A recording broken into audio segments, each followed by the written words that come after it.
విన్నారా బిడ్లారా? దరిద్రుడు అని, దిక్కులేనుడు అని, క్రైస్తవులంటే మైనారిటీస్ అని, క్రైస్తవులను కొట్టినా అడిగేవాళ్ళు లేరని, వాళ్ళని కొట్టిన కుడి చెంప మీద కొడితే ఎడం చెంప చూపించమన్నది కదా వాళ్ళ బోధ. వాళ్ళేం తిరుగుబాటు చేయరని, మైనారిటీస్ అని కొంతమంది వెర్రవిగుతున్నారు. దైవజనమా, ఇలాంటి పరిస్థితులు చూసినప్పుడు గుండెల్లా పిండబడుతుంది. దేవా, మా కళ్ళ ముందు ఇంత భయానకరమైన పరిస్థితులు జరుగుతున్నాయి, ఇలాంటి దినాలు చూడాల్సిన పరిస్థితి మా బ్రతుకులో వస్తుంది. ఒకంత బాధ, వేదన. పోలీస్ స్టేషన్కి వెళ్తే కొన్ని చోట్ల న్యాయం దొరకట్లేదు, కోర్టులకు వెళ్తే కొన్ని చోట్ల పరిస్థితి వేరుగా ఉంది. సరే, స్థానిక నాయకులను కలుస్తామా? ఈరోజు క్రైస్తవుల్ని దరిద్రులుగా చూసి అణచాలని కొన్ని శక్తులు ప్రయత్నం చేస్తున్నాయి. తమ్ముడు, చెల్లి, లోకంలో మనకు న్యాయం దొరకట్లేదా? కలవరపడుకో.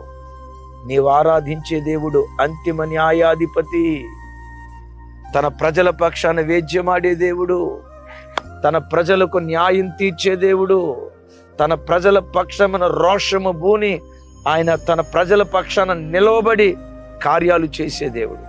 ఆయన కార్యాలు చేసేటప్పుడు ఏం చేస్తాడో తెలుసా? దరిద్రుని ఒకడు దోచుకుంటే, వీడి తరపున ఎవరూ లేరు, దిక్కులేని వాడని ఆ దిక్కులేని వాడిని దోచుకోవాలని ప్రయత్నం చేస్తే, ఆ దోచుకోవాలని ప్రయత్నం చేసే ఆ వ్యక్తి ప్రాణాన్ని దేవుడు దోచుకుంటాడట. గుండెల్లో భయం పడుతుంది.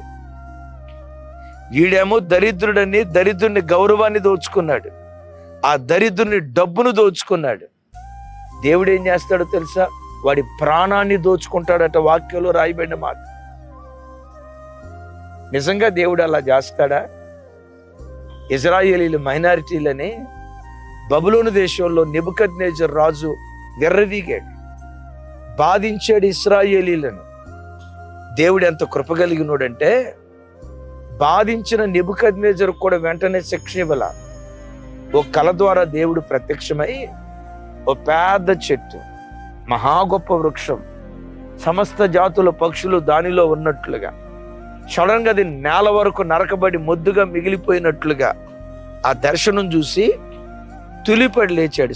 ఆ కలగని తులిపడి లేచాడు, కలవరంతో లేచాడు. దానియేలు దాని వివరం చెప్పాడు.